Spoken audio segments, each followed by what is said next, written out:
E assim, eu costumo dizer e contar esse lado da história, que o Neymar, tirando o ocorrido no jogo do Atlético Goianiense, que ele errou e ele sabe disso, ele não teve mais influência nenhuma depois daquilo na saída do Dorival. Ele aceitou... Ele ficaria fora do jogo contra o Corinthians, Não, né? já tinha saído da convocação. Mas teve pressão de empresário, dele. Não, né? teve, na verdade, a pressão foi do presidente do clube mesmo. Ah, foi o Luiz Álvaro mesmo que falou, o Neymar tem que jogar. Foi.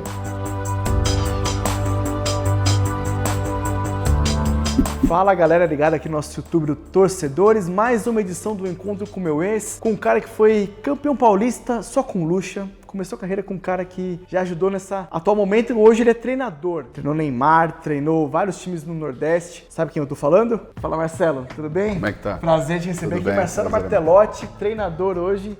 Goleiro de vários times do interior, campeão paulista com o Luxemburgo, lá com o Bragantino, né? Essa história começou lá atrás. Começou lá atrás, né? Começou lá atrás. Ficou muito marcada pela campanha com o Bragantino, né? Principalmente o título de 90, mas foi um início de década, né? Que o Bragantino se igualou aos grandes clubes do Brasil. Né? Então foi muito marcante essa passagem e essa possibilidade de trabalhar com grandes treinadores como o Vanderlei. Você foi um goleiro que passou bastante por interior aqui de São Paulo, né? Eu joguei muito tempo no Bragantino, né? Quase 8 anos no Bragantino. Jogou no Taubaté. Comecei no Taubaté, que é a minha cidade, e tive a possibilidade de jogar lá em cima também, no Santa Cruz e no Sport Recife e no Santos, né? Então foram os 5 times que eu passei durante a minha carreira. São poucos times, né? Muito, Encerrei cedo também, com 32 anos, e a partir daí já comecei a trilhar esse caminho para chegar a treinador, né? Com categoria de base. Teve algum motivo específico de terminar tão cedo a carreira ou lesão? Como não foi. É o que eu costumo dizer, foi mais a cabeça mesmo. Né? Tinha cansado um pouco já da rotina. Cansou um pouco, é o que eu falo. Eu sempre tive essa ideia de ser técnico, né? Então eu não tive mais muita paciência para seguir essa rotina. Naquela época, o goleiro jogava muito com pé, igual hoje, então não tô pedindo, eu peguei essa transformação da regra, essa mudança da regra, no final da minha carreira, né? Inclusive a mudança da regra no início, ela teve muita confusão, muita. Teve muita discussão a respeito, porque talvez tenha sido das mudanças de regra no futebol a mais importante, né?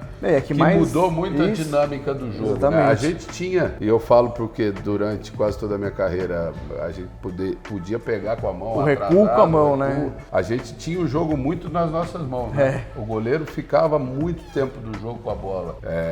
Então a gente também tinha esse entendimento, essa capacidade de acelerar mais o jogo, de segurar mais o jogo, sempre com a participação dos jogadores de defesa, mas se utilizava o goleiro até como uma maneira de ganhar tempo, de segurar a partida, de esfriar. E como foi essa chegada no Santos para trabalhar na comissão técnica? Então, eu estava com o Pintado há 5 anos, né? Eu trabalhei com o Pintado de 2005 a 2009. Aí a gente estava para iniciar um trabalho no Mirassol, quando eu recebi a ligação do Luiz Álvaro, Fernando Silva, né? Que foi quem me ligou, perguntando a respeito da possibilidade e tal, queriam fazer um contrato. Eles estavam montando uma comissão fixa, né? Que aí chegaria o Dorival com o Ivan o Dorival, o Ivan e o Celso chegaram, né? Ele trouxe a comissão dele e o Santos montou uma comissão comigo, com o Ricardo Rosa, que hoje tá com o Neymar, né? Eu fiz do Neymar, o Ricardo chegou junto comigo lá. Naquela treta que teve com o Dorival, você tava no vestiário? Eu tava em cima, né? Eu tava no vestiário logo depois. A gente assistia de cima, tanto eu quanto o Ivan. Você tava acreditando que tava acontecendo aquilo? Não, durante o jogo a gente... foi um negócio assim que nem... Eu acho que ninguém que tava no estádio tava... Acreditou que tava rolando aquela discussão. A gente tinha... É lógico, porque muitas vezes pro torcedor as coisas... Tipo o que aconteceu ali passa meio despercebido, né? Mas pra gente não. Né? Vocês observam tudo, né? Vocês estão vendo que... O atrito entre reação, os jogadores, essas porque coisas. A briga maior não foi com o Dorival diretamente, né? Foi com o Marquinhos, na verdade foi uma posição que o Dorival teve que tomar, né? Até pelas discussões que estavam tendo dentro do campo, né? Então decisões naquele momento de quem ia bater o pênalti, quem ia bater falta, essas coisas que não estavam, na verdade não estavam sendo resolvidas pelos jogadores em campo, né? O Dorival interviu. E assim, eu costumo dizer e contar esse lado da história, é que o Neymar, tirando o ocorrido no jogo do Atlético Goianiense, que ele errou e ele sabe disso, ele não teve mais influência nenhuma depois daquilo na saída do Dorival.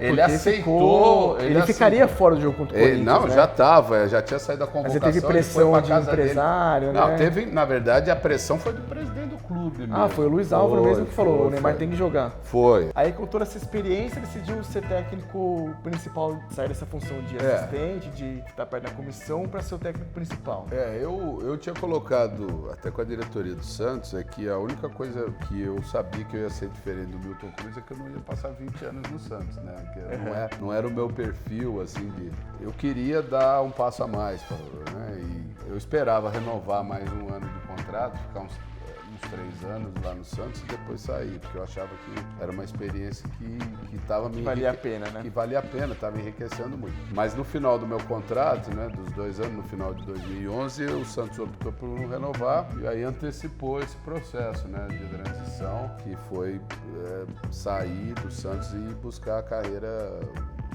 solo. Aí, como você falou, voltou para onde você já tinha passado, né? Voltou para o Nordeste. Eu tive uma passagem na Copa Paulista no Ituano, né? Eu fiz um trabalho lá com o Juninho Paulista, lá que deu essa oportunidade quando eu saí do Santos. E logo em seguida eu recebi o convite para voltar para Santa Cruz. Aí em 2013 você foi campeão estadual com Santa Cruz, em cima do Sport, e 2 semanas depois você subiu o Sport. Essa história foi pesada. Foi pesada. Conta como foi isso aí. Eu já fui perdoado, né, lá pela torcida do Santa Cruz. É porque depois você voltou... Por resultado, É porque depois você voltou e levou o time pra Série A, né? Futebol você só é perdoado por resultado, entendeu? Se não, esquece. Mas foi isso. Mas foi muito assim, foi muito de projeto, né? Não foi... É que o torcedor não entende, até o próprio presidente de Santa Cruz ficou... meio puto com você, né? Ficou. Mas o Antônio Luiz Neto, que era o presidente na época, é uma pessoa que eu me dou muito bem também. Cara, você ganhou um estadual contra um rival e foi Não, um rival, e o pior cara. é assim, cara. O pior é como fica o clima na cidade. Cara. Né? Eu, inclusive, pensei em começar a andar com segurança. E aí você terminou o ano no Náutico. Aí eu saí do Náutico na Série A. Na Série C foi assumir o Náutico. Eu comecei no Santa Cruz na Série C, passei pelo Sport na Série B e terminei no Náutico. Só que a situação que eu assumi o Náutico, né? O Náutico a gente tava começando o segundo turno, o Náutico tinha 10 pontos. A situação tava rebaixado, já, né? Era aquela coisa que nem... Pra gente encerrar, a gente tem um quadro que chama Eu Nunca. Eu falo uma frase e você diz se nunca fez ou já fez. Tá. Beleza? Pode ser? Vamos lá. Eu nunca treinei ou joguei com um jogador chinelinho. Não, já joguei, Muitos? já treinei. Não. Tem jogador famoso nessa lista aí? Tem jogador famoso. Tem. Dá raiva? Tem uns assim, tem uns. A gente fala de chinelinho e muitas vezes o chinelinho, pra quem tá de fora, é o cara que passa um bom período da carreira no departamento. Não, mas é o cara que é preguiçoso. E às vezes o cara dá até pena de uns caras que tem gente que tem uma propensão a se machucar mesmo. Não é má vontade. Não, mas tem uns que é má mas vontade. Mas tem os né? chinelinhos de má vontade. Não vai falar ninguém, não? Não vou. Não vai? Eu só falo que eu já trabalhei já. Mas o nome eu não vou citar. Tem vai que treina de novo, né? Tá jogando ainda, né? Eu nunca saí errado no cruzamento e coloquei a culpa no lateral no zagueiro. Nossa Senhora. Não, mas eu não era... Até tive esses dias com o Ronaldo Giovanelli, né? Que o Ronaldo tinha mania de botar a culpa no zagueiro, né? O Ronaldo tomava o gol, já apontava, né? Já apontava. Os caras, o Ronaldo aponta pros caras. E eu saía mal também. Então essa parte é verdadeira, mas eu não botava a culpa nos caras. Você assumia. Assumia. O Ronaldo é verdade, ele tomava o gol e ia lá na cara do zagueiro. Não, eu já vi o Ronaldo brigando com o falecido Giba, com o Marcelo, né? Ele brigava com os caras, falava, putz, você era muito esquentado, cara, você nunca era ele. Eu nunca achei a preleção do meu capitão ou treinador fraca. Não, já achei. Aquela preleção que você sabe que não vai dar em lugar nenhum. Mas treinador, cara, tinha muita coisa. Tinha muita coisa, muito cara ruim? Eu vou falar eu posso falar. Uma vez chegou no Bragantino, para treinar o Bragantino, Dusan Draskovic. Quem é esse? Então, tá vendo? Você vai ter que procurar no Google. Esse cara era um montenegrino que treinou a seleção do Equador. Que isso? Aí aquelas coisas do Nabi, né? O Bragantino tava lá no momento meio coisa, ele precisava um fato novo, ele trouxe esse cara. Fato novo, é o famoso fato novo. Era um gênio. Eu nunca tomei caneta do Neymar no rachão. Puta, não tomei. Não? Não Se tomasse, ia dar no meio.